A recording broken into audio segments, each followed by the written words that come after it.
ensinava. Jesus ensinava, Jesus era mestre. E nós queremos esse Espírito que estava sobre o Senhor Jesus, sobre nossa vida, para ensinar e para você aprender. Amém? As reuniões, as nossas entregas, a abertura do nosso coração para a palavra de Deus. É a palavra de Deus que muda, é a palavra de Deus que transforma.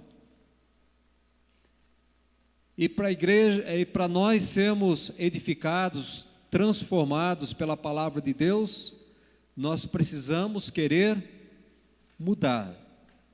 Precisamos estar dispostos a mudar, querido. Porque a palavra de Deus, o ensinamento, ele vem para transformar a nossa vida.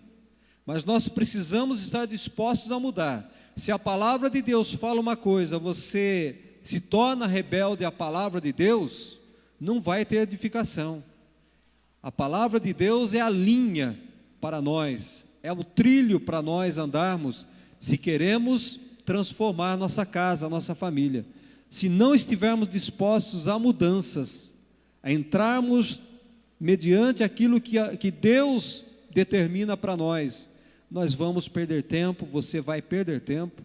Não adianta vir aqui se você não estiver disposto a mudar, para edificar a sua casa. Amém?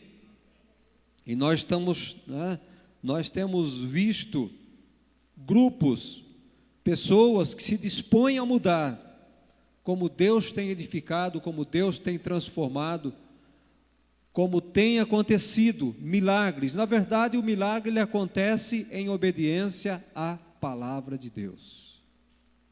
Não é verdade?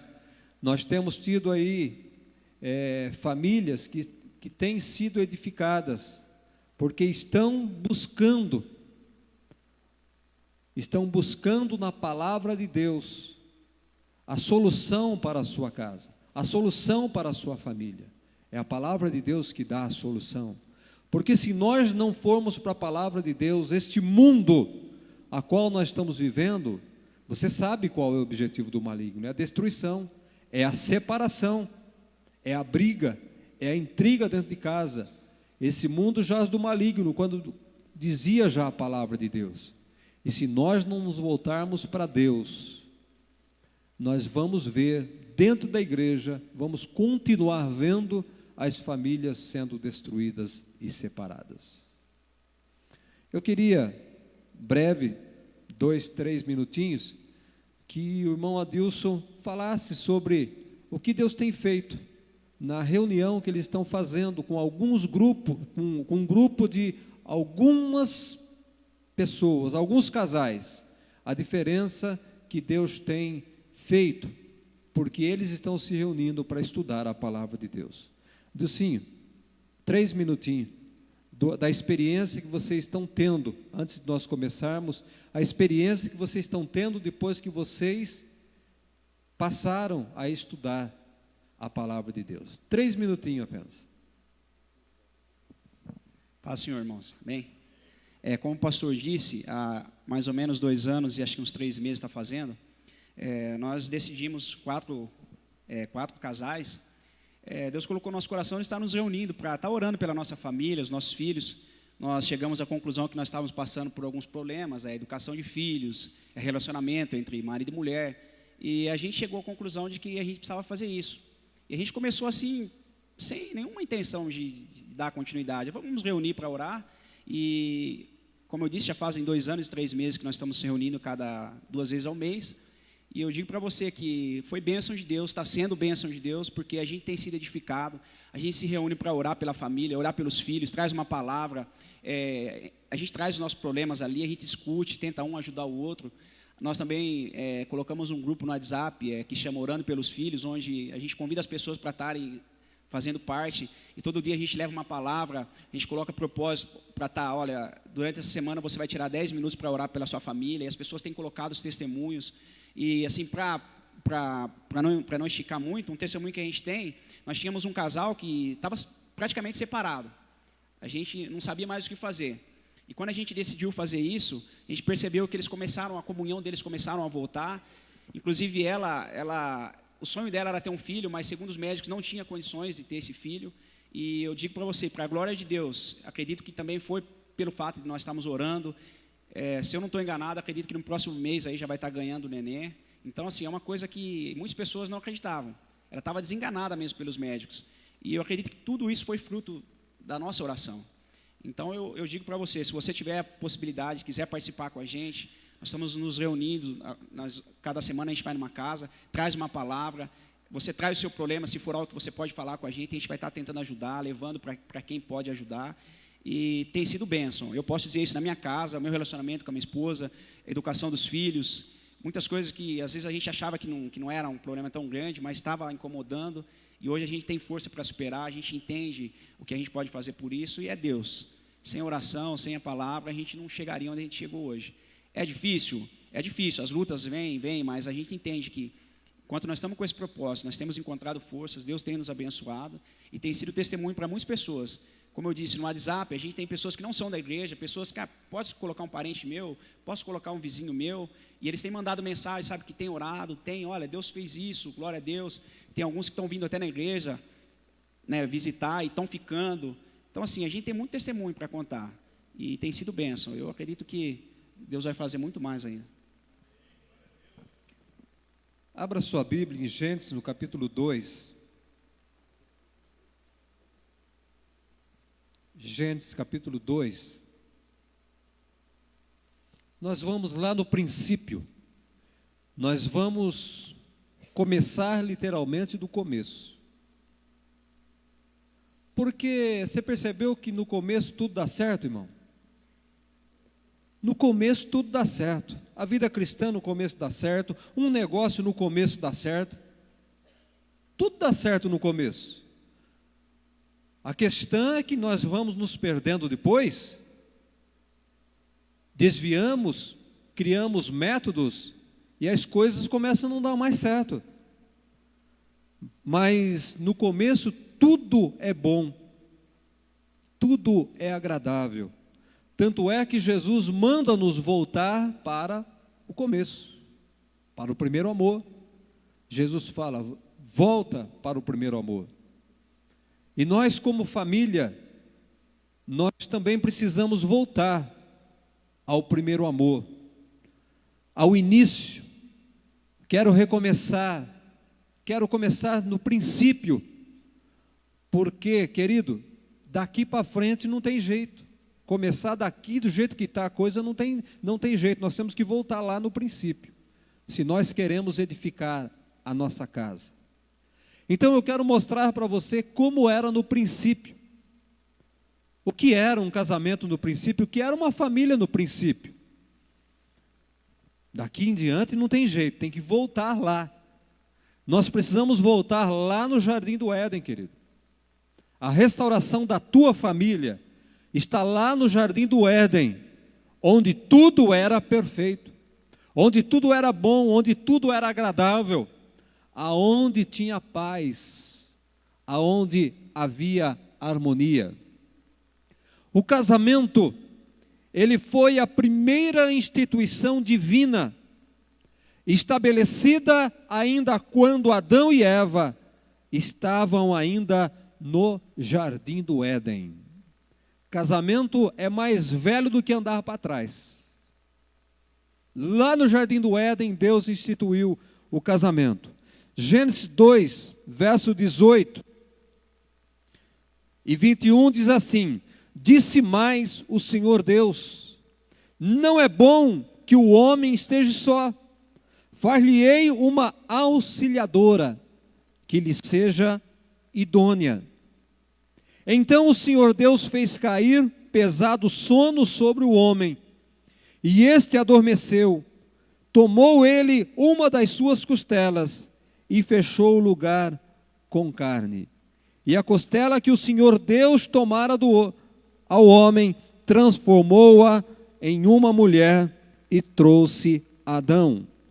E disse o homem, esta afinal é osso dos meus ossos, e carne da minha carne, chamar-se-á varoa, porquanto do varão foi tomada. Por isso deixa o homem pai e mãe, e se une a uma mulher, tornando-se os dois uma só carne.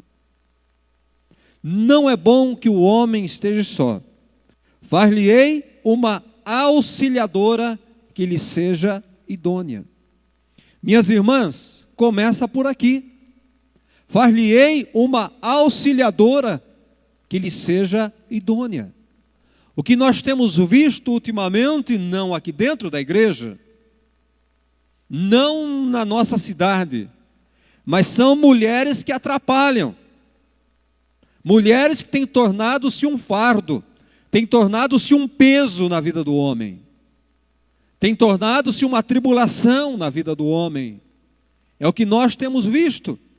Far-lhe-ei uma mulher que seja auxiliadora, para auxiliar o homem na sua missão. E qual é essa missão do homem? Qual é a missão do homem? Deus deixou uma missão para o homem, não vou adentrar nesse campo, mas era cuidar do jardim, era cuidar dos animais, era cuidar da terra, era administrar a terra. Esta era a missão do homem. E Deus falou: vou fazer alguém, Adão, para ajudar você nesta missão, para ajudar a cuidar dos animais, para ajudar a cuidar da terra, para ser a sua auxiliadora, mas que seja idônea. Que seja idônea. O que nós temos visto nesse tempo são mulheres auxiliadoras que não são idôneas ao seu marido, que não são dignas de confiança ao seu marido. Então nós precisamos voltar lá, dentro do jardim do Éden. Dentro do jardim do Éden, onde tudo era perfeito, onde tudo dava certo.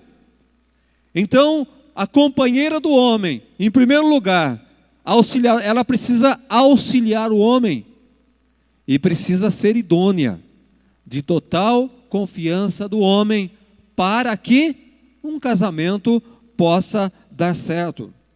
Veja que após criar o homem, Deus investiu na formação de uma auxiliadora, que estivesse como diante dele, como se estivesse na sua presença, na sua frente, para auxiliar. Você já viu alguém, um profissional que tem o seu auxiliar? O que é que o auxiliar faz, meu querido? O que é que o auxiliar faz para um profissional? O auxiliar está sempre pronto. O que você está precisando, não é? É o pintor, ele está preparando a tinta. O auxiliar está preparando a tinta, está misturando a tinta. O pintor está ali preso, ele está ali vidrado no que ele vai fazer, mas o ajudante está trazendo qual é o pincel que você precisa agora. O que é que você precisa? O mecânico, o auxiliar do mecânico, ele está ali. Né? O mecânico está consertando, ele está atento. Qual a ferramenta que você precisa? O que é que você vai fazer? Limpa a sujeira, prepara o serviço. O que é que uma auxiliar de medicina faz? Uma enfermeira, o que é que ela faz? Ela está ali pronta para levar o bisturi para o médico. Ela está pronta para auxiliar o médico a fazer uma cirurgia. Então, minha irmã, a sua função diante do homem é assistir ao homem. Assistir, quando eu falo, não é ficar olhando, vendo o que ele está fazendo. Assistir é auxiliar o homem, é estar pronta para ajudar o homem. E esta é a função da mulher, a qual foi Deus que determinou uma auxiliadora com idoneidade. Então, ela está vendo que o médico ali está precisando, né, de um bisturi, por exemplo. Ela vai trazer uma faca. Ele está precisando de uma agulha. Ela vai trazer o quê? Eu não entendo muito disso, mas ela tem que estar atenta a ver o que é que o médico está precisando, a ver o que é que o pintor está precisando, a ver o que é que o padeiro está precisando. Eu posso falar como padeiro. O padeiro, Ele está ali preparando a massa, o assistente, o auxiliar, ele já está medindo a água, ele já está pesando o fermento, ele já está pesando a farinha, e o padeiro só fica ali, não é? Só dá o ponto na massa. O auxiliar, na verdade, é quem faz.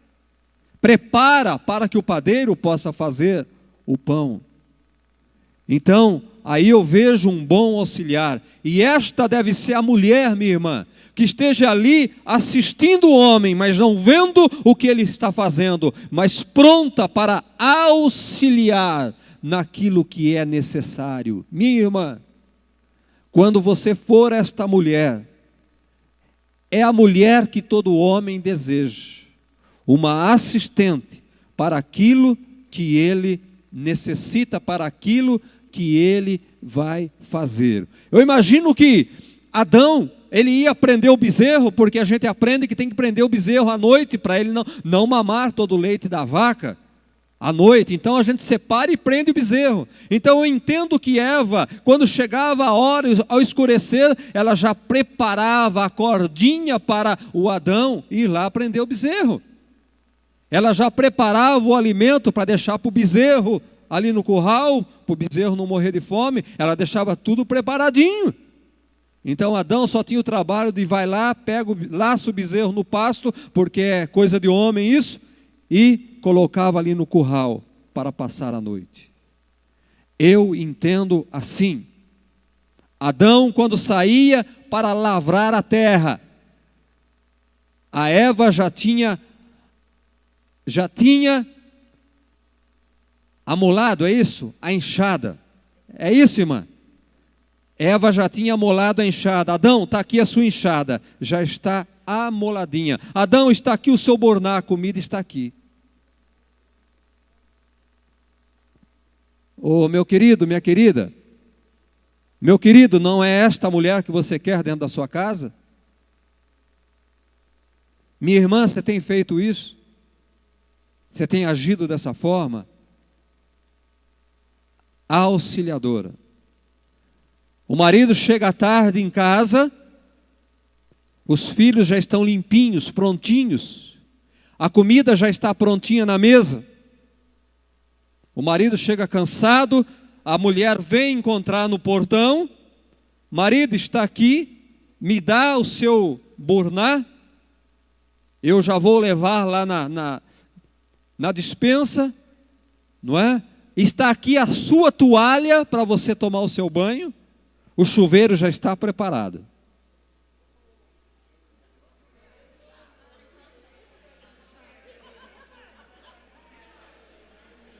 Vão me apedrejar? Quer mais, Toninho? Toninho quer mais.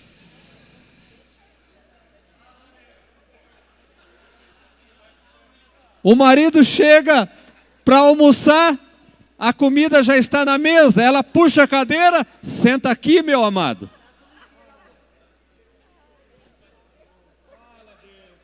Continua, o Jânio quer que continue falando.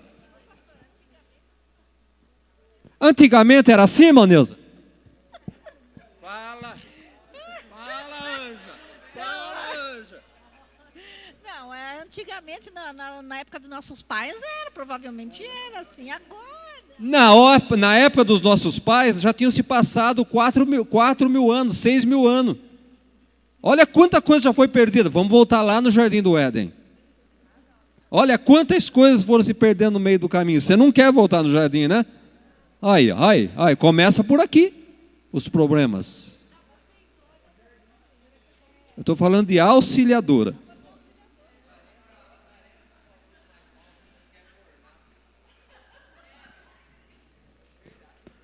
Venham sábado na mocidade que o pastor Evandro vai explicar o que é borná. Os jovens não sabem o que é isso. Ganhou, negão? Boa, né? O pastor vai explicar o que é borná. Então, meu querido, o projeto inicial de Deus era fazer com que a coroa de sua criação dominasse a natureza, administrando-a e fazendo-a produtiva. E a mulher estava ali ao lado do marido. A mulher estava ao lado, auxiliando ele em todas as coisas. Que coisa maravilhosa.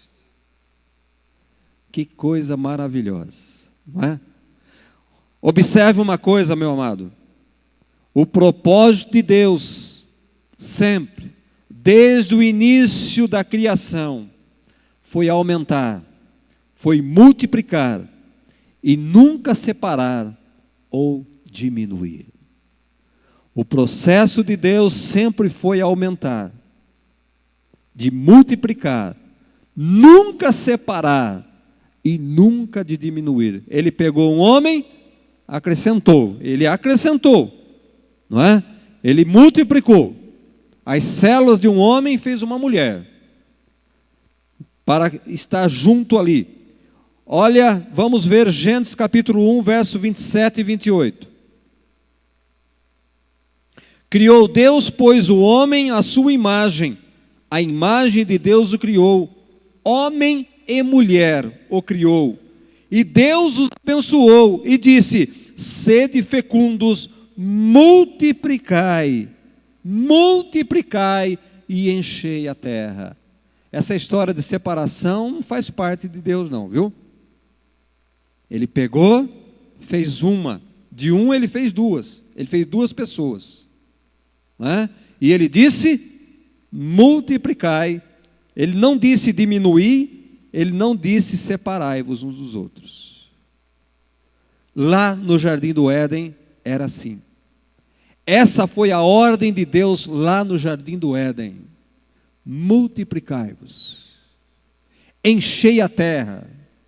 Entenda, amado, eu quero só dar uma desviadinha, que o propósito de Deus sempre foi de crescimento e nunca de diminuir.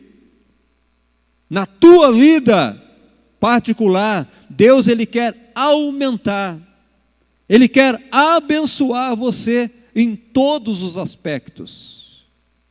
Ele quer te abençoar, ele quer que você multiplique. Por quê? Deus tem uma visão tremenda, grande. Deus gosta de grandes coisas, Deus gosta de muitas coisas. Senão, ele ficava só com o Adão ali no jardim. Mas ele queria o quê? Um povo, ele queria uma multidão. Então, o negócio de Deus são muitas coisas.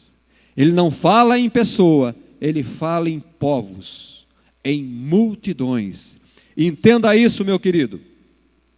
A sociedade moderna, ela resiste em aceitar o padrão cristão. Eles não querem adotar aquilo que Deus determinou, aquilo que Deus instituiu, que está na Bíblia para o casamento e para a família. Observe que a sociedade moderna, ela tenta fugir do padrão de Deus. O que é isto? Rebeldia. Isto é rebelião contra Deus, contra os preceitos de Deus. E aonde há rebelião, não tem bênção de Deus, querido. Todas as vezes que você não concordar com a Bíblia, todas as vezes que você não obedece à Bíblia, você está em rebelião, em rebeldia contra Deus, e a partir desse momento, você perde a bênção de Deus na sua vida. Dói, vai doer, mas um casal que se separa, ele perde a bênção de Deus na sua vida. Por quê? Porque Deus falou para não separar. Ele está separando, ele está se rebelando contra Deus.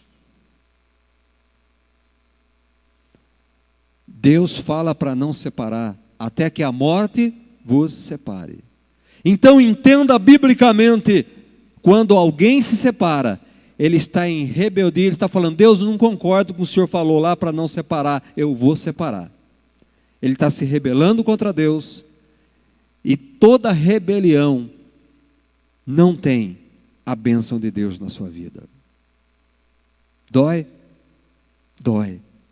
Você pode ver, todo casamento, segundo, terceiro e quarto, vai ter problemas, e problemas sérios.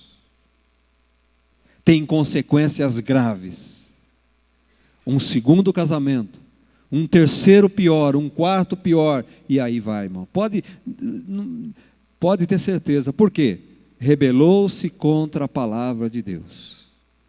Rebelou-se contra a vontade de Deus. Estou falando de pessoas cristãs. Estou falando de pessoas que conhecem a palavra de Deus.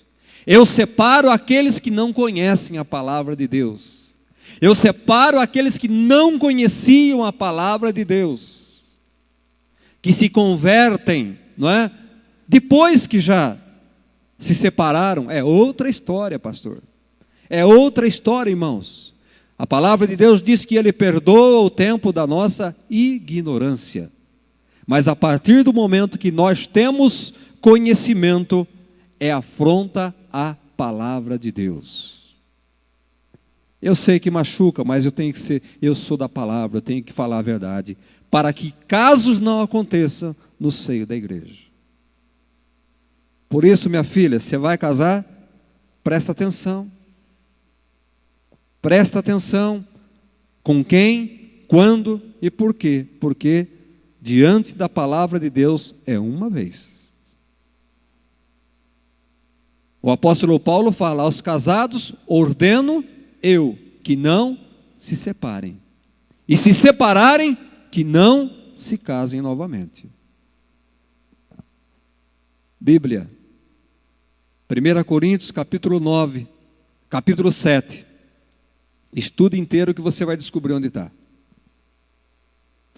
Vamos lá. Então a sociedade moderna, ela resiste à palavra de Deus.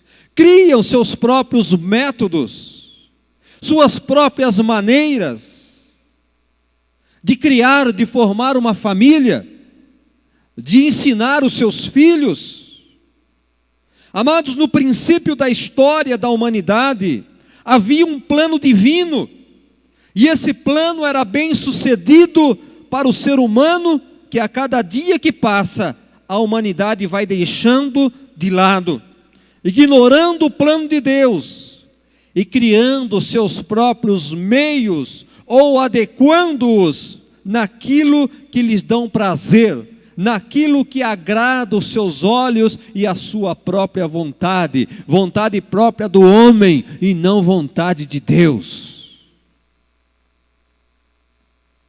Aquilo que agrada a vontade do homem não agrada a vontade de Deus, não é bênção para nossas vidas, não convém para nós. O bom é estar na perfeita vontade de Deus. Aquilo que Deus quer, aquilo que Ele determina, aquilo que Ele ensina. Todos aqueles que desejam um casamento abençoado, tendo uma família abençoada, precisam atentar e encaixar dentro do plano de Deus. Precisa se encaixar dentro do plano de Deus. Você quer um casamento abençoado? Você quer uma família abençoada? Entra dentro da Bíblia. Entra dentro da Bíblia. Não vá no curso do mundo, não vai no que a televisão, a Rede Globo está ensinando. Você quer ser abençoado, tem que entrar dentro da Bíblia, tem que entrar dentro do plano de Deus, porque o plano de Deus é perfeito. O caminho de Deus é perfeito. A palavra de Deus é perfeita.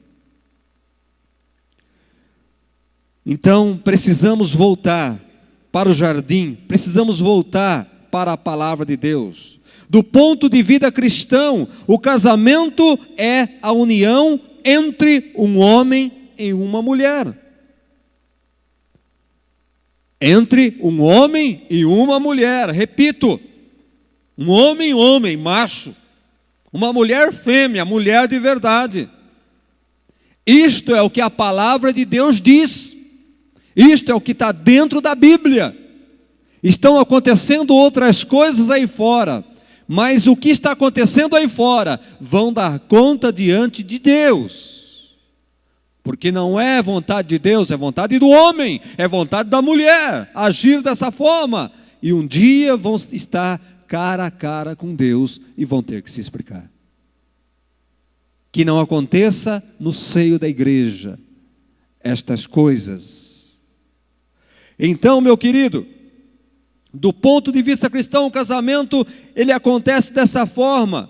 Um homem e uma mulher que deixam emocionalmente e geograficamente os seus pais para constituírem uma nova família.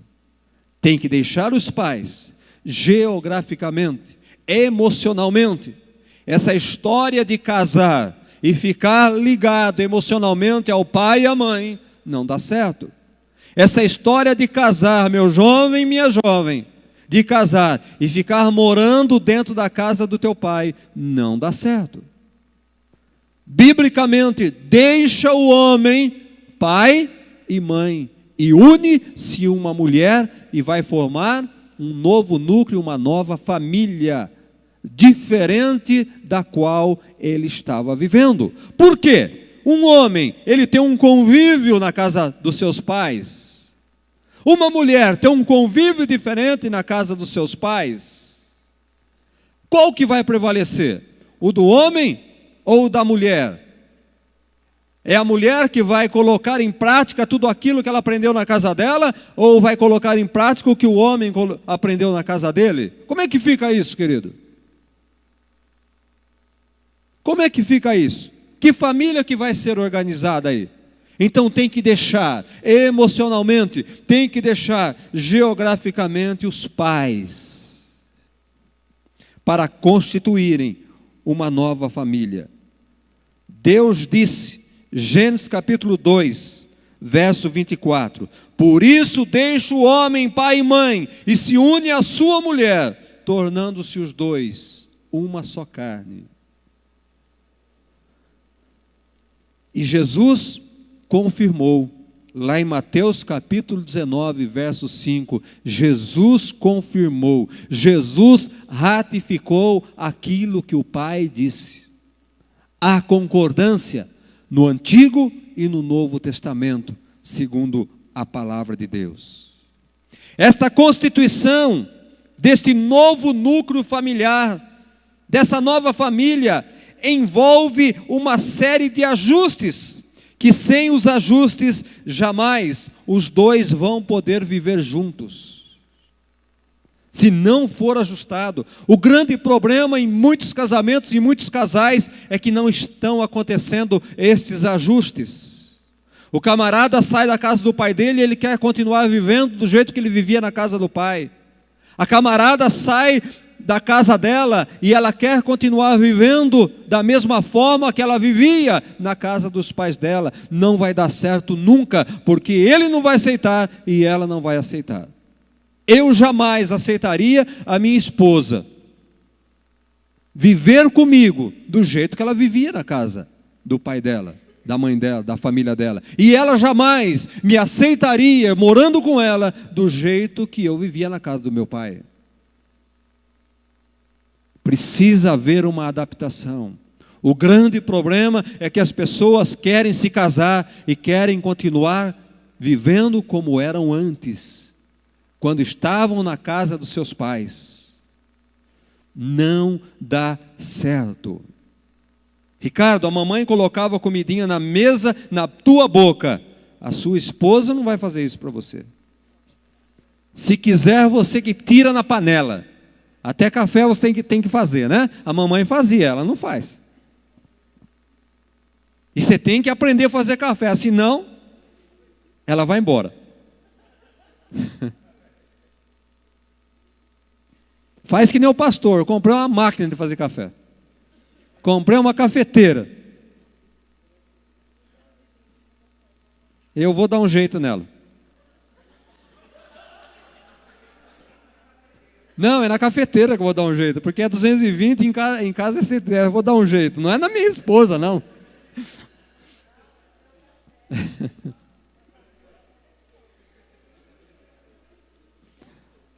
Amado, todo casamento, presta atenção, todo casamento, ele gera uma carga imensa.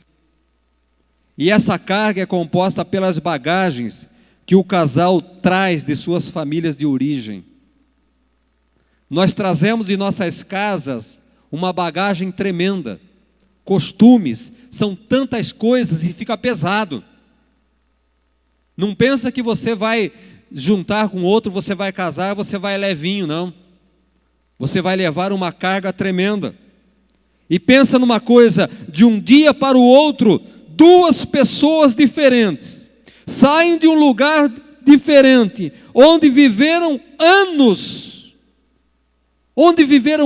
cresceram, foram educados, onde tiveram uma cultura diferente, onde tiveram uma educação diferente, nível social diferente, condições financeiras diferentes, hábitos disciplinares diferentes, hábitos alimentares diferentes, religião diferente, e passam a viver lado a lado.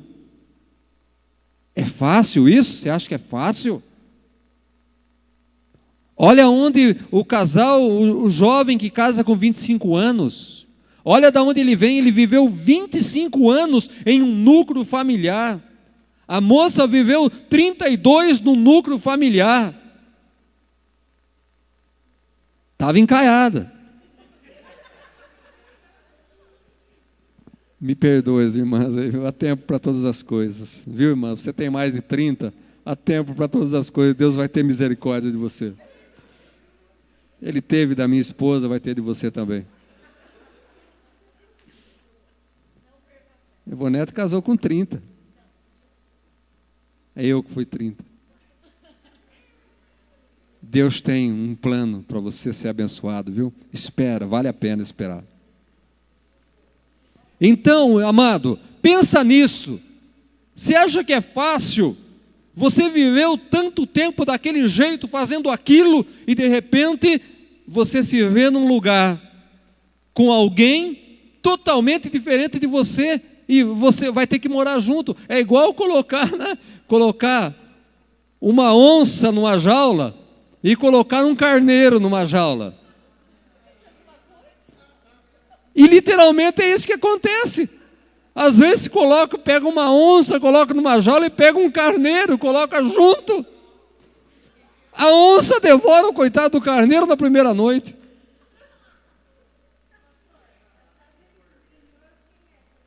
Oi? Eu não sou carneiro, irmã. Mas o seu marido é um cordeirinho, coitado, hein? Você quer saber? Hein, Sandra? Eu que o diga, né?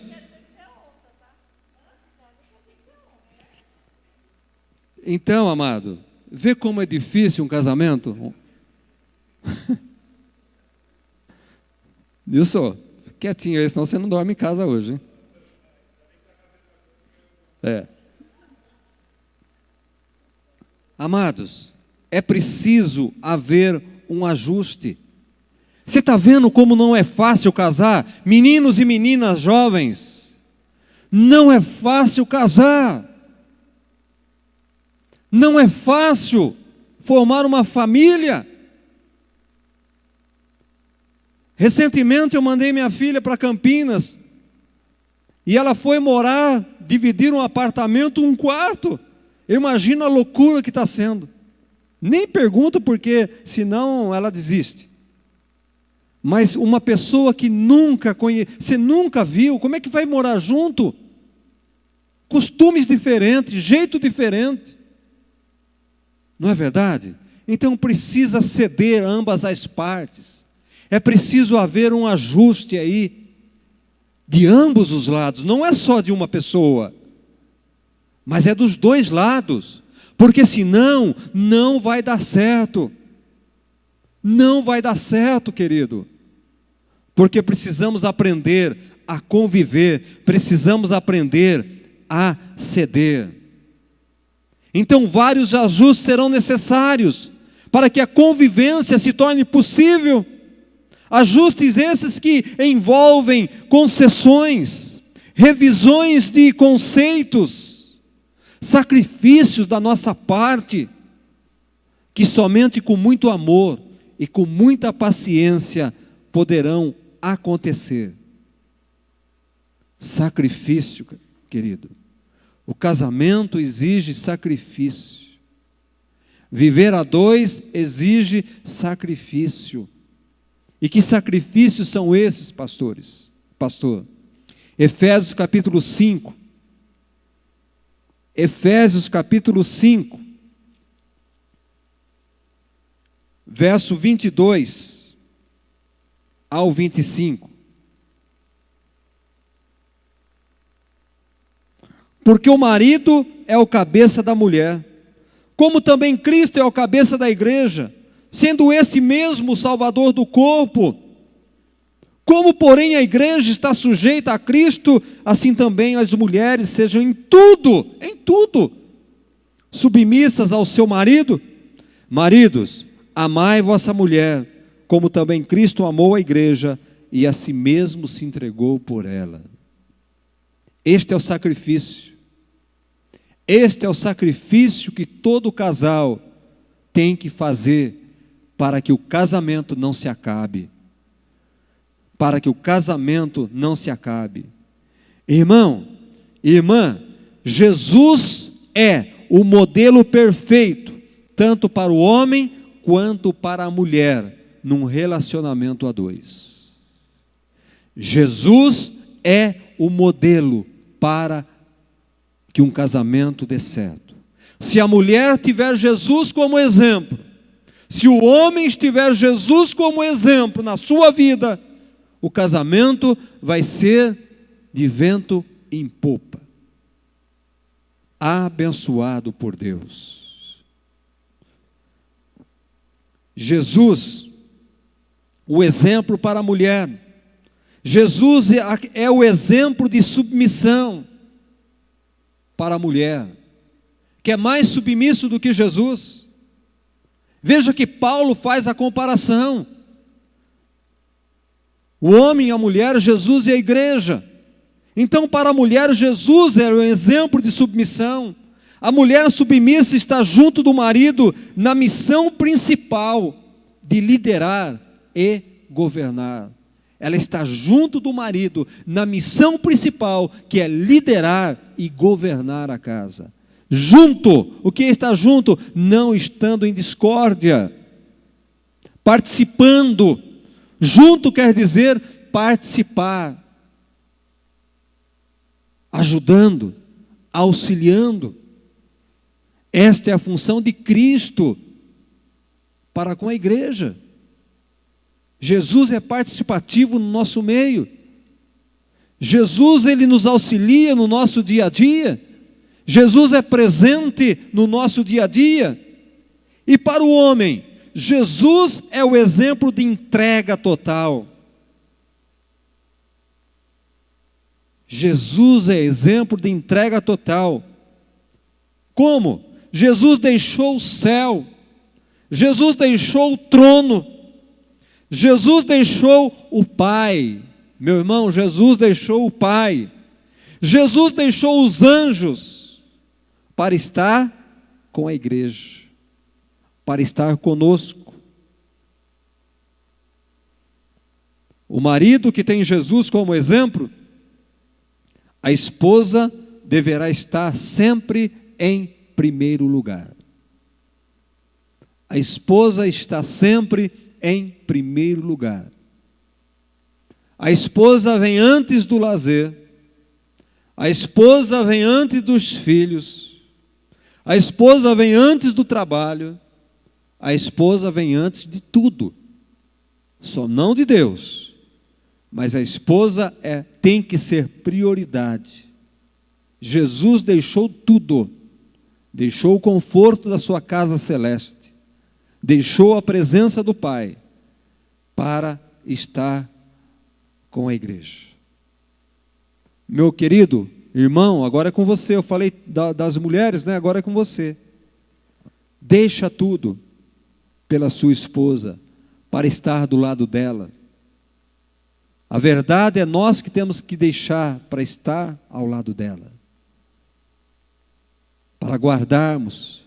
Com certeza, quando Eva errou, Adão não estava por perto. Porque se Adão estivesse por perto, ele teria impedido ela de errar.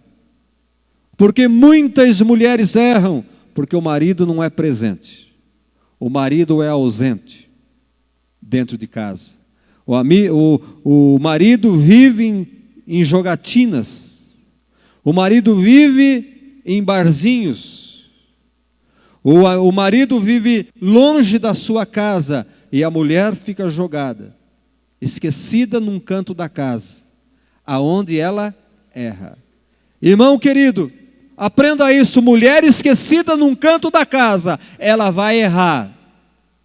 Eva errou, porque Adão esqueceu ela num canto lá do jardim, e ela não teve quem lhe acudisse no momento que a serpente veio tentar. Cuidado, meu irmão. A serpente pode tentar a sua esposa, esteja por perto, para ela não ceder. Se ela for tentar e cair, você é o culpado, porque você deve estar ao lado dela. Amém ou não amém? Cuida da sua esposa. Zele pela sua esposa, para que ela continue ali. O casamento, ele não é apenas um contrato. Eu já ouvi dizer que casamento é um contrato. Mas biblicamente, casamento não é apenas um contrato, onde se vai no fórum, assina um papel e está casado. É por isso que eu falo, casamento só de fórum não é o casamento de Deus. Casamento só de cartório não é o casamento de Deus. O casamento não pode ser considerado apenas um contrato onde você vai lá no fórum, no cartório, escreve algumas coisas em concordância e você assina embaixo dizendo que você concordou com aquilo. O casamento é um pacto estabelecido entre um homem, uma mulher e Deus. O contrato, ele é estabelecido entre duas pessoas. Mas um pacto, ele é estabelecido entre um homem, uma mulher e Deus. Tem algo diferente no meio aí. E esse algo é a essência. Esse algo é o tudo que nós precisamos. É Deus. É Deus no nosso casamento.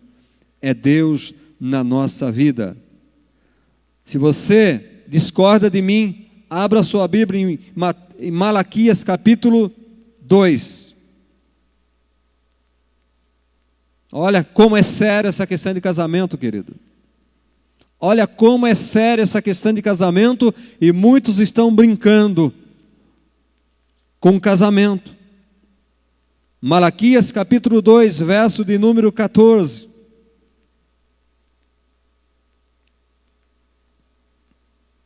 E perguntais, por quê? Porque o Senhor foi testemunha da aliança entre ti e a mulher da tua mocidade. O Senhor, Ele é testemunha do nosso casamento. O Senhor é testemunha entre a união de um homem com uma mulher. Deus é a principal testemunha do nosso casamento. Quando nós aqui diante do pastor estamos dizendo sim, eu concordo, eu aceito, ele não está dizendo para o pastor, ele está dizendo para Deus, porque o pastor está ali representando Deus. Muitos não se atentam para isso, o pastor está ali representando Deus. E quando ele está dizendo sim, ela está dizendo sim, não está falando para o pastor, não está falando para o padre, está falando para Deus, representado na figura do pastor ali. Porque eu, Senhor, fui testemunha da união entre você e a mulher da sua mocidade, do teu casamento. Vê como é sério essa questão de casamento? É por isso que Paulo fala, aos solteiros digo que não se case. Aos solteiros, digo que não se case, porque não é brincadeira, não é coisa de criança, não é coisa de adolescente, por isso que o adolescente não pode casar, por isso que o jovem adolescente não pode casar, porque é coisa de gente grande. Porque Deus está ali presente, porque Deus é a principal testemunha. Então, o casamento, ele é um pacto. Para você entender uma coisa, no princípio em Israel, hoje já está avacalhado também. A modernidade chegou em Israel também. No princípio em Israel, as cerimônias de casamento não eram marcadas apenas por cerimônias que atendessem às exigências religiosas e legais, como é aqui no Brasil, não é? Então, eles entendiam que todas as coisas estavam diante de Deus. Todas as coisas aconteciam diante de Deus. Todas as coisas aconteciam na presença de Deus. Que Deus estava presente em todas as suas coisas. Vejam bem, queridos, a nação de Israel era regida pelas leis de quem? De homens. A nação de Israel era regida pelas leis de Deus. Então Deus sempre estava presente na execução das leis lá em Israel. Portanto, o pacto, o casamento, ele abrangia 3 aspectos. O sagrado, que era a presença de Deus, porque foi Deus que instituiu, porque Ele é testemunha, a principal testemunha. O legal, porque atendia às exigências da lei, que era de Deus. E porque era público na presença de muitas pessoas. E o casamento cristão é assim que acontece. O sagrado, o legal e a presença das pessoas, que são os convidados. Como é que pode, não é verdade? Nós menosprezarmos algo tão sublime, algo tão importante, de tamanha envergadura.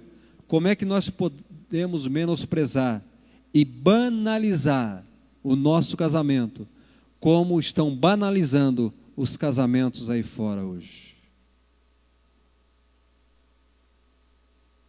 Bênção? Você quer a bênção de Deus? Precisamos andar segundo a palavra de Deus. Precisamos andar em conformidade com a palavra de Deus. Querido, como eu estava dizendo, o casamento ele exige mudanças radicais na nossa vida. Mudanças radicais na nossa vida. E não mudanças na lei de Deus. Não mudanças naquilo que Deus deixou determinado na sua palavra. Mudanças na nossa vida. Nós precisamos mudar dentro de um casamento. E tem casamentos que não estão funcionando mais, não estão funcionando. Tem pessoas que não estão separadas, mas o casamento não está funcionando. E Deus quer fazer o teu casamento funcionar. Não é viver junto, não é morar na mesma casa, não é sentar na mesma mesa, mas o casamento não funcionar. O casamento ele tem que funcionar. Casamento não é de aparências. Casamento tem que ser real. Ele tem que ser sincero, ele tem que ser verdadeiro, ele tem que ser justo, ele tem que ser honesto. Então nós temos que mudar e não mudar a palavra de Deus. O que está acontecendo para se dar certo o casamento, estão mudando a palavra de Deus. E as pessoas, para atender as pessoas, do jeito que as pessoas querem viver. O casamento exige mudanças radicais na nossa vida, ajustes em nossa vida pessoal, que traduzem em ganhos na vida a dois, que traz benefício na vida a dois. Nada é perdido quando abrimos mão de certos gostos na nossa vida, de certas preferências pessoais, em prol do convívio em uma nova família. Eu preciso abrir mão de certas coisas que eu gostava quando era solteiro, para que o meu casamento possa dar certo. E tal mudança deve ser radical na minha vida, mas não pode causar drama na minha vida, não pode causar desespero na minha vida. Tem que acontecer, essa mudança tem que acontecer como que eu entendendo que é necessário, para que a coisa vá bem no meu casamento, para que o meu casamento funcione. Se nós não estivermos dispostos a mudar, não vai dar certo. Principalmente o homem, né? Acostumado na casa dele,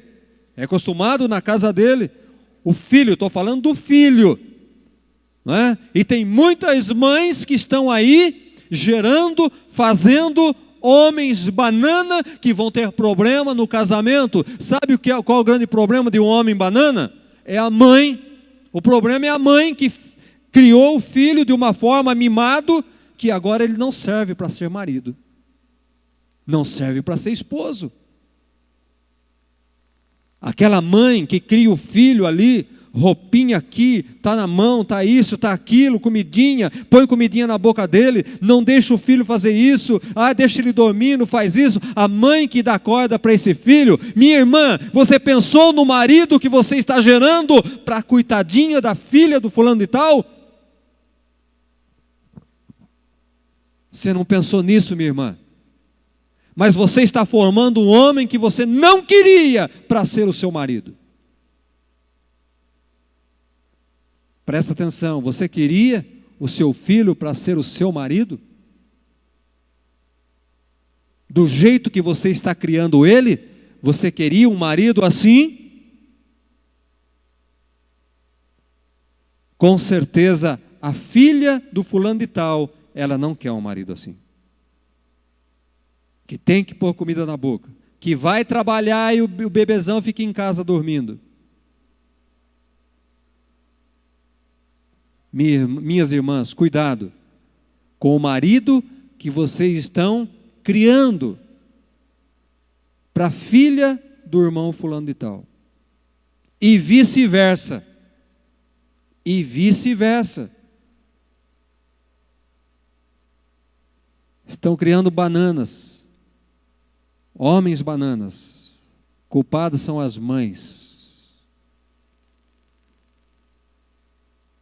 Culpados são as mães e os pais, que não ensinam o filho a ser um verdadeiro marido, um homem, não ensinam a ser um esposo.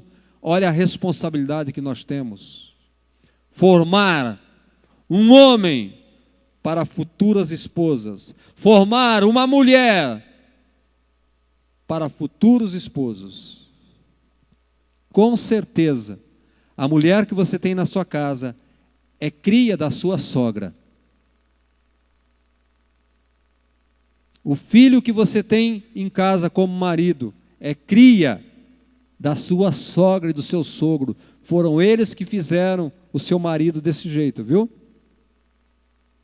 Então você não tem que brigar com ele, vai brigar com a sogra, vai brigar com o sogro, porque foram eles que formaram.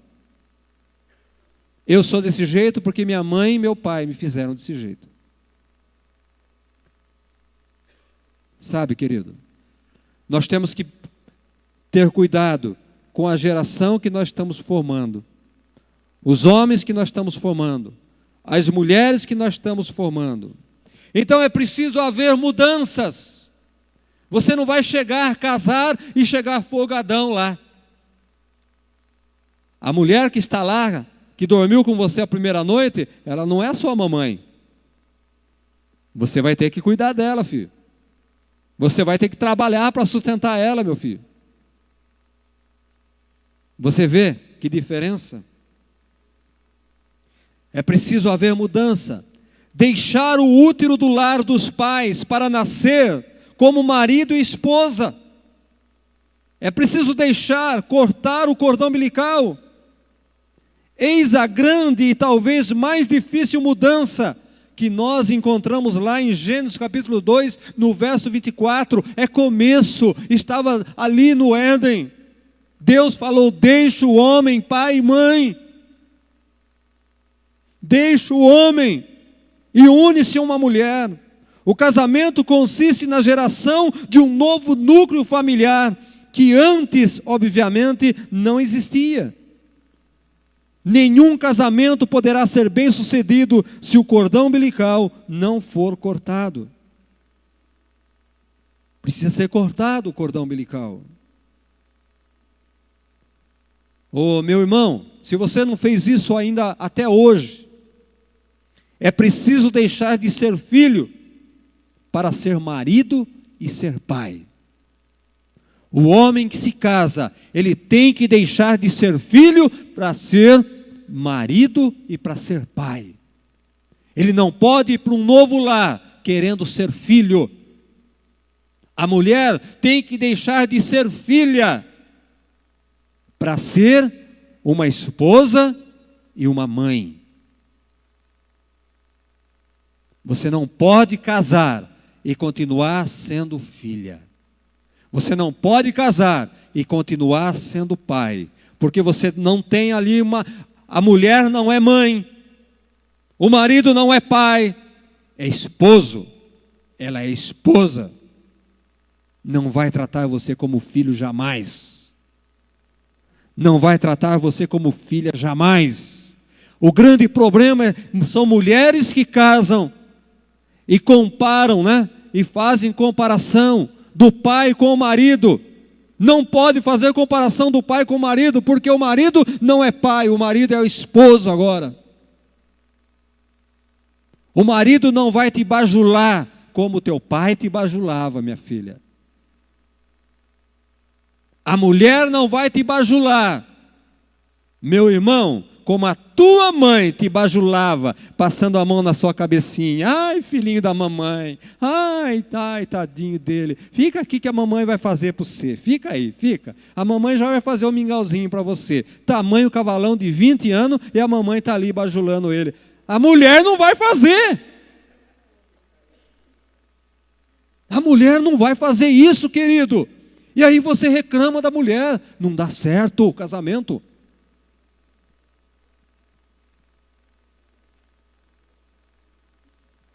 Esposa não é mãe. Esposo não é pai. É preciso mudar. De um dia para uma noite, você deixa de ser filho para se tornar esposo e pai. De um dia para uma noite, você deixa de se tornar filha para ser esposa e mãe. Tem que mudar. O modo de pensar, o modo de agir e o modo de fazer. Amém, queridos? Que coisa, não? Mudança radical. Tem que haver uma mudança radical. Sem dói-me-dói, sem manha. O seu pai suportava, sua mãe suportava as tuas manhinhas. Manhinha. Vai o cabeção lá, 25, chega na mulher, manhinha. Que manhinha? O que, rapaz? Taca o pau de macarrão na cabeça dele. Manhinha. Que história de manhinha. Manhinha para a esposa. Que manhinha?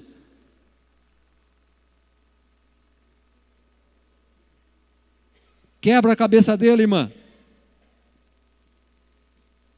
Fala, não sou só manhinha, coisa nenhuma, não. Você vai trabalhar para me sustentar. Vai trabalhar, vagabundo.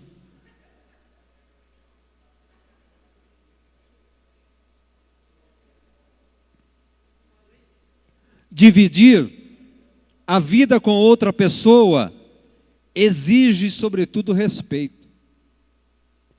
É preciso ter respeito. Compartilhar a mesma cama, compartilhar o mesmo quarto, e o que ninguém quer, né? Compartilhar o mesmo dinheiro. Ninguém quer compartilhar o mesmo dinheiro. Compartilhar a mesma mesa, compartilhar o tempo, é um exercício constante de respeito aos direitos do próximo e de reconhecimento dos seus próprios limites. Muitas vezes exigimos o cumprimento de nossos direitos e nós esquecemos de que Jesus jamais exigiu os seus direitos. Jesus jamais exigiu o direito dele. E serve tanto para a mulher como para o homem. De exigir, eu exijo. Se Jesus exigisse de nós, nós estávamos no inferno. Preciso mudar. É preciso viver para o outro. É preciso viver para o outro. Viver para fazer o outro feliz. Uma das perguntas que eu faço: você está casando para ser feliz ou para fazer alguém feliz? Nós não nos casamos para ser feliz. Nós nos casamos para fazer o outro feliz. O grande problema no casamento é quando alguém casa para ser feliz. Vai se frustrar. Vai se frustrar.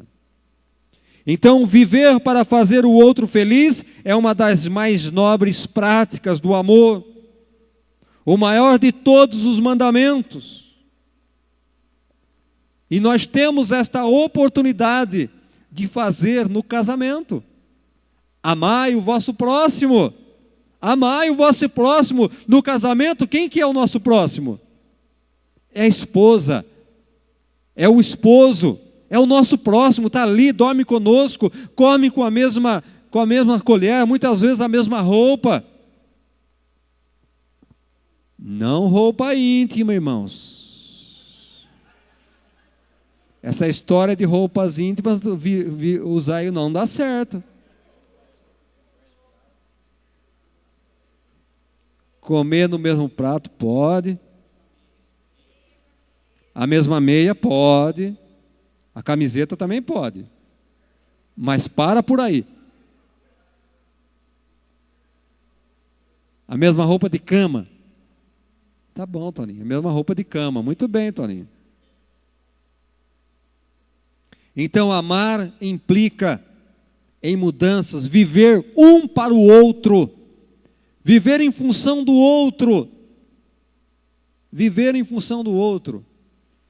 Eu tenho que falar, né? Eu não gostaria de falar, até achei que a minha esposa não vinha hoje, estava na escola, mas ela enforcou a aula. E eu não fecho o ouvido então. Ela não percebe, mas quantas vezes a gente pega marmita. Eu já comprei panela elétrica, panela automática, tudo, mas não dá certo. Não tem dado certo, viu, Fernando? Precisa contratar você para umas aulas de culinária. Então, querido, quantas vezes eu comi sem mistura para deixar o bife para ela? Elas que nunca percebeu isso. Quantas vezes eu fiz isso? Quantas vezes eu durmo no gelado do ar-condicionado, porque ela gosta do ar-condicionado? Quantas vezes eu sofro com rinite por causa do vento do ventilador, mas eu deixo ela dormir com o ventilador ligado? Ricardo, aprenda isso. Por isso que eu estou 22 anos casado. Que é a Lília? O que o Marcelo anda aprontando aí? Entrega o bichinho aí. Deixa de tomar Coca-Cola, Marcelo. Ô Marcelo, renuncia, pelo amor. Amados, então precisamos renunciar certas coisas na nossa vida. Pelo amor, deixar, mudar. Não é? Eu sou louco, irmãos, se for ver a comida que eu mais gosto é peixe. Peixe assado, peixe frito, eu adoro. Eu tenho 3 peixinhos, está no meu congelador, já fazem mais de 3 meses, está lá. E eu passo vontade de comer peixe. Eu não sei fazer. Não faz, não é feito peixe para mim. Porque não gostam do peixe em casa, ninguém gosta do peixe. Mas eu deixo de comer o peixe em casa por amor a eles, para não cheirar a casa. Irmão, isso é renúncia. Isso chama renúncia. Então, amor implica em renunciar, não é? Outra mudança, e estou terminando, fica tranquilo, já vou terminar. Outra mudança que nós precisamos ter é com relação à prestação de contas. Isso é muito importante. Prestação de contas de um para com o outro. Casar-se significa sair da independência em direção precisamos sair dessa coisa de independente que nós somos. Quando você é solteiro, você vai aonde você quer. Você come o que você quer. Você bebe o que você quer. Você compra o que você quer. Mas a partir do momento que você se casa, você já não pode comer mais o que você gosta de comer. Eu gosto de comer peixe, não como mais peixe. Ir aonde você quer ir. Você gosta de estar no estádio de futebol, não pode ir mais, porque a mulher não gosta. Gastar do jeito que você gastava, não pode mais. Não é?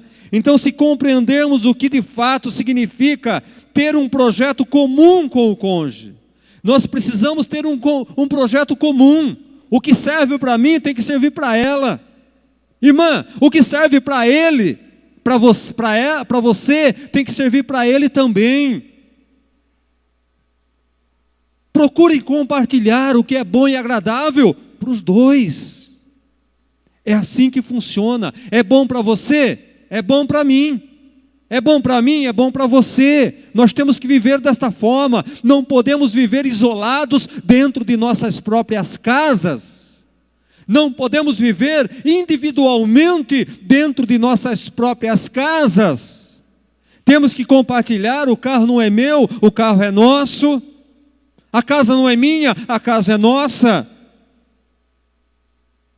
É tudo nosso. Temos que abolir da nossa vida o eu. O eu agora é nós. É nós agora, né, querido? Agora é nós, não é mais eu. Tira o eu da vida, irmão. Isso é meu, não, é nosso. Isso é nosso. Tudo isso é nosso. Precisamos prestar conta, não é? O individualismo tem separado muitas pessoas, estão separados dentro de casa porque são individualistas. Pessoas que só pensam em si dentro de casa, o casamento já está separado. Quem pensa só nele, quem pensa só nela dentro de casa, o casamento já está separado. Eu vou levar algo que é bom para nós. Se só eu gostar, eu nem levo para minha casa. Pense dessa forma, querido, que vai dar certo o teu casamento. Vai funcionar o seu casamento. Você precisa mudar. Esqueça-se de como você vivia na casa do teu pai, da tua mãe. Mudem. Procurem saber o que agrada um ao outro.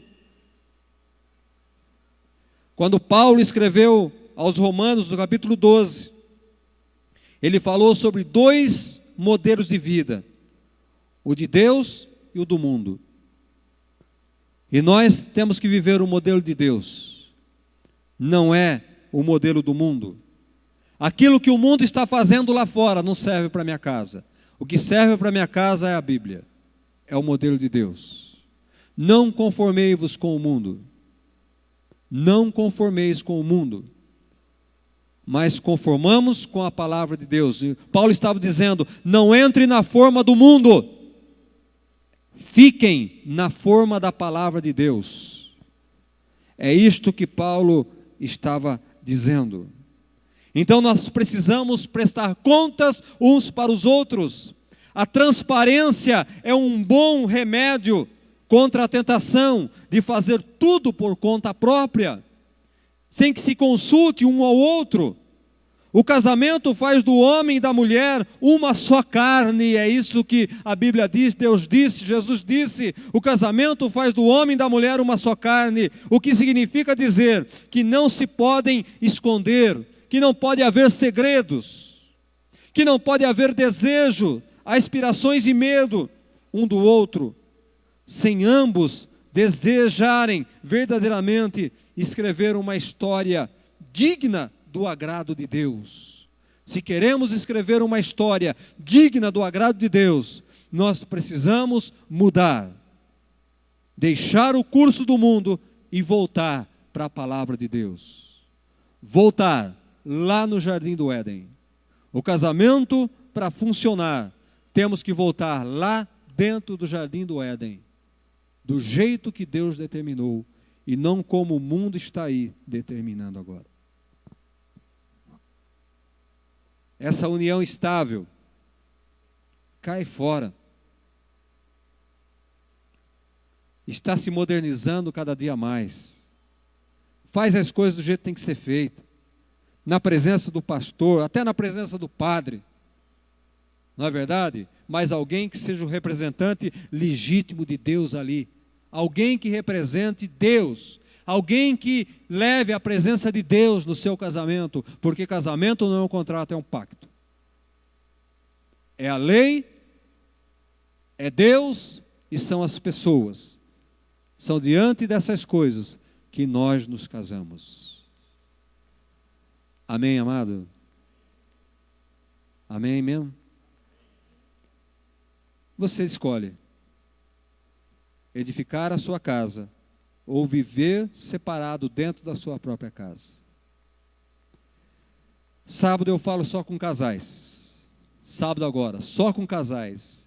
E o que eu falei aqui é fichinha, eu falo muito mais duro, muito mais pesado.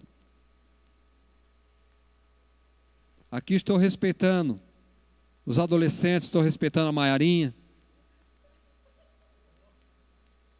Mas lá eu falo de cara para cara. Participem, para vocês não errarem, para vocês estarem no centro da vontade de Deus e não no centro da sua vontade. Você viu por que o casamento de fulano de tal não deu certo? Você viu por quê?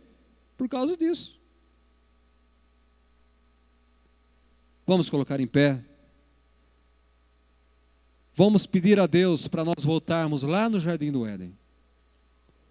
Vamos pedir a Deus para nós voltarmos ao primeiro amor, para nós voltarmos à essência, à criação de todas as coisas. Peça a Deus para que você muda, querido. Peça a Deus para ajudar você a mudar. É o Espírito Santo que vai ajudar você a mudar, viu? Por isso que nós ministramos a respeito do Espírito Santo. Porque você, por si próprio, você não consegue mudar. Mas o Espírito Santo que está dentro de você, é Ele que ajuda você a mudar. É Ele que transforma você. É Ele que lhe dá força para voltar ao padrão bíblico, ao padrão de Deus. Amém, querido? Vamos, tem tempo ainda. Há tempo de nós consertarmos e edificarmos a nossa casa. E termos casais, vidas abençoadas, formando homens, esposos para as futuras esposas. Não é? Eu tenho um cuidado com meu filho, de quando ele vai se casar. Eu tenho procurado ensinar ele a ser um bom marido, a ser um bom esposo. Eu tenho ensinado. Ensina o teu filho. Minha irmã, ensine tua filha a ser uma esposa, não continuar sendo filha. Entenda, faça-lhe entender que depois de casada, ela não será mais filha, ela será esposa e será mãe. O teu filho, meu irmão, ele não será mais filho, mas será um esposo e vai ser pai. Ele tem que mudar completamente ao avesso. Uma coisa é ser filho, outra coisa é ser marido. Uma coisa é ser filha, outra coisa é ser mulher. Entenda isso, querido. Receba essa palavra na noite. Receba, vem do trono de Deus para você. Deus te ama, Jesus te ama. Ele quer edificar a sua casa. Amém? Toninho vai orar para encerrar. Ai, vem cá, irmã Célia. Vem cá, irmã Célia. Olha, irmão, 21 anos. Olha esse rapaz aqui. Olha esse moço. Olha esse moço. Agora você olha esta mulher. O que esta mulher suportou? Quanto essa mulher foi forte?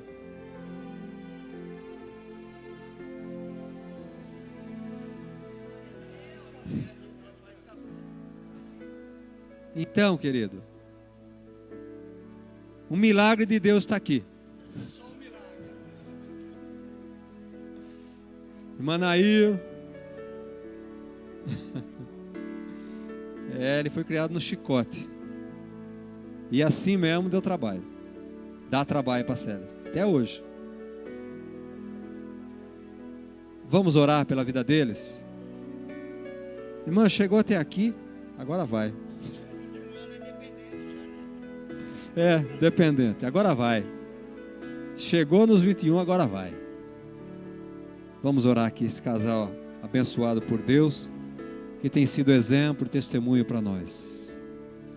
Meu Deus e meu Pai, em nome do teu Filho Jesus, até aqui, Ebenezer, até aqui o Senhor ajudou o Toninho e a Célia, nesta missão difícil, Pai. Eu sei que não é fácil, nós sabemos que não é fácil, Pai, mas Ele suportou, ela suportou muito mais, Pai. Ó Deus, em nome do teu Filho Jesus, que o Senhor, Pai, te louvamos nesta noite pelo cuidado com este casal, pela edificação deste lar. Em nome de Jesus, Pai, queremos te agradecer em primeiro lugar, mas para pedir que a presença do Senhor continue nesta casa, continue neste casamento, nesta vida. Em nome de Jesus, Pai, nós os abençoamos para sempre este casamento, em nome de Jesus. Deus, em nome do teu Filho Jesus, cada casal que aqui está nesta noite, cada família representada nesta noite, meu Deus, que seja um missionário da família, que seja um missionário do casamento, ó Deus, que possam propagar esta palavra, ó Deus, que a unção do Senhor esteja sobre cada casal, sobre cada vida aqui nesta noite, para propagar, que sejam anunciantes, Pai, do casamento verdadeiro. Ó Deus, que possam voltar lá no jardim do Éden, ó Deus, no casamento edificado, segundo a Tua palavra, segundo a Tua vontade, Pai. Em nome de Jesus, Pai, Deus, usa esses homens, essas mulheres, para edificar outros lares, Pai, em o nome do teu Filho Jesus, e que teu Espírito Santo esteja sobre cada lar, sobre cada família, sobre cada coração, edificando, Pai, lares, em nome de Jesus Cristo, Pai. Eu abençoo e profetizo como profeta do Senhor nesta noite, lares sendo edificados, lares sendo restaurados, em nome de Jesus. Toda a intenção do inimigo, do diabo, que tem lutado contra estas casas, essa família, eu destrono em nome de Jesus. Toda a força das trevas, eu desfaço todo o laço do inimigo, todo o mal, em nome de Jesus, Pai. Em nome de Jesus, declaramos a derrota de Satanás contra esta igreja, contra estas famílias, em um nome daquele que é todo poderoso, Jesus Cristo de Nazaré. Amém, amém, amém, glória a Deus. Vamos lá para o jardim do Éden. no nome de Jesus. Deus abençoe.